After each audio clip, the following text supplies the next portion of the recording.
Hello students. Today I'm back with another lesson and we'll do poem Wind from your Beehive book. This poem is composed by Subramanya Bharati and it is also translated in English from Tamil by A.K. Ramanujan. So let me introduce the poem Wind. So this poem gives an important message that we should be mentally tough and physically strong in order to survive the hardship of life. Let's begin the poem. Here we have first stanza of the poem. Let me read it. Wind, come softly. Don't break the shutters of the windows. Don't scatter the papers. Don't throw down the books on the shelf. There, look what you did. You threw them all down. You tore the pages of the books. You brought rain again. You are very clever at poking fun at weaklings. So here, what does the poet mean by these lines? The poet is talking to wind and asked the wind to come softly. He pleaded and saying that do not break anything when you come. Don't scatter papers of the book which might be kept on the table. Further, he says that look what you did. Scattered and tore everything and brought rain also.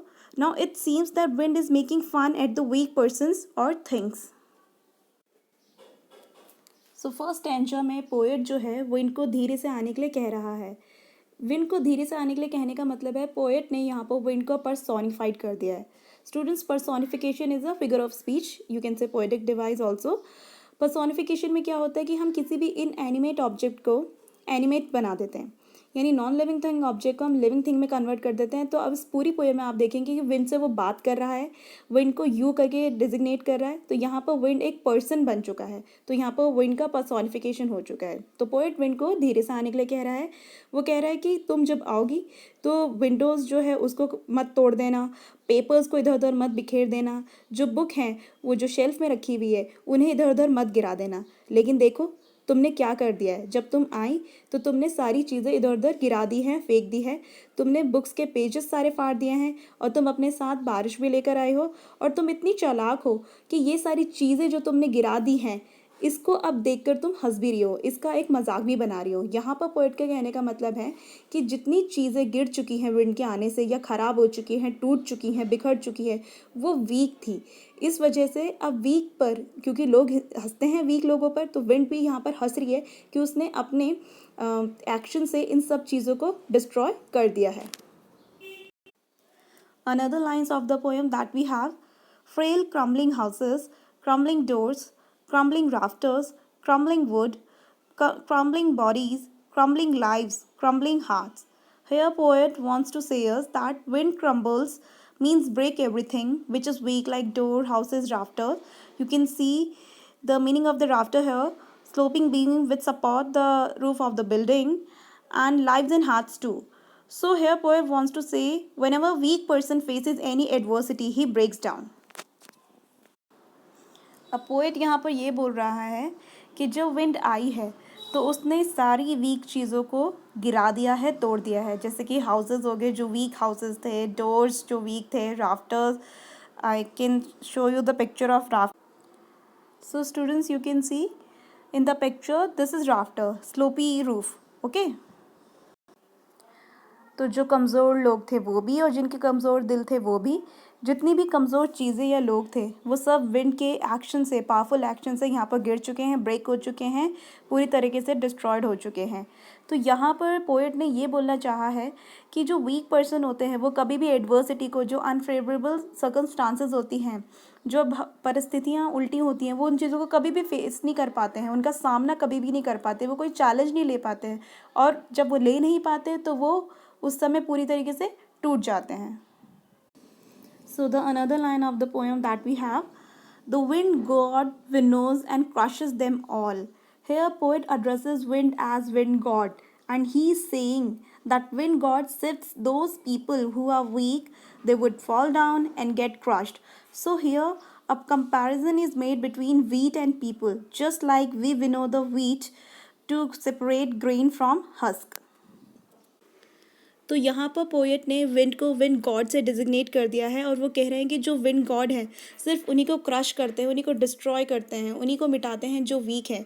तो यहाँ पर poet ने एक comparison करा है wheat और people में, गेहूँ और लोगों में एक कंपैरिजन करा है कि किस तरह से गेहूँ को हम विनोइंग प्रोसेस से, students you must have heard about the process of winnowing in your science classes.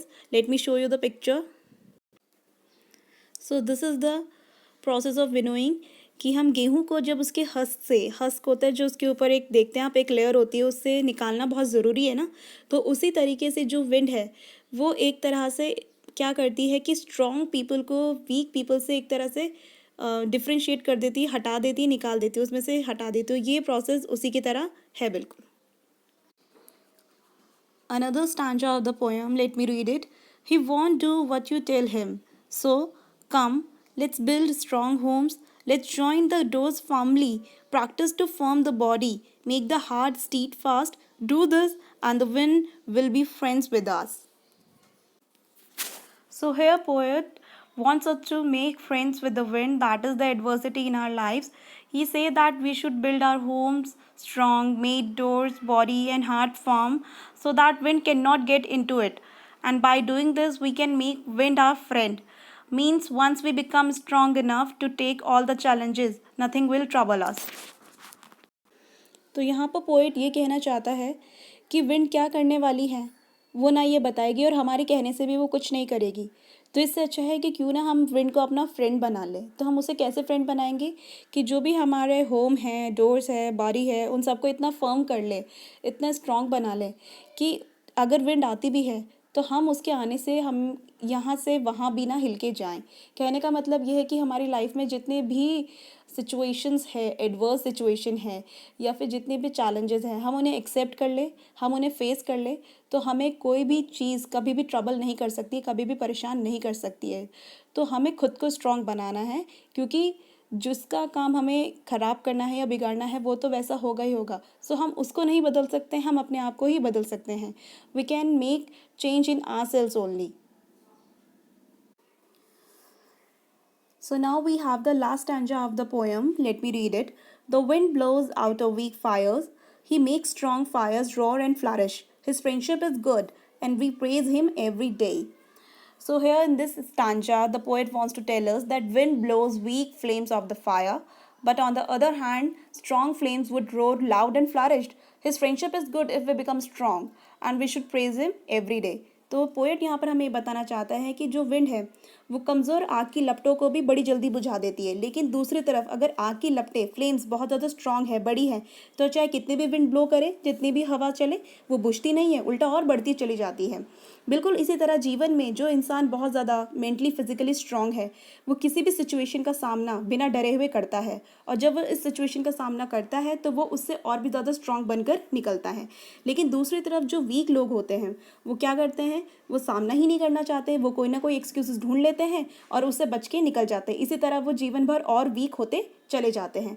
तो हमें विंड को, यहाँ पर पोएट कहना चाह रहा है विंड को, हमें विंड से फ्रेंडशिप करना एक अच्छी बात है और वो हमारे लिए एक बेनिफिशियल है एक तौर से, तो इसलिए हमें उसे डेली प्रेज़ करना चाहिए। कहने का मतलब है कि जीवन में जो हमारी परिस्थितियाँ हैं हमें उनको कभी भी ख़राब नहीं बोलना चाहिए, क्योंकि किसी न किसी चीज़ का हमारी लाइफ में कुछ ना कुछ कंट्रीब्यूशन होता है और उसके पीछे कोई ना कोई एक रीज़न भी होता है कि ऐसा क्यों हो रहा है। तो हमें उसके पीछे ये नहीं सोचना चाहिए कि ये बुरी है या अच्छी है, उल्टा उन सारी सिचुएशन को प्रेस करते चलना चाहिए, क्योंकि हर तरह की सिचुएशन हमें लाइफ में कुछ ना कुछ सिखाती है। So students, what we have learned from the poem, that wind has been personified here by the poet, and we should be strong enough to overcome the challenges, and one should be not afraid of any adverse situation in life. So that's all for today. Thanks for listening. Goodbye and take care.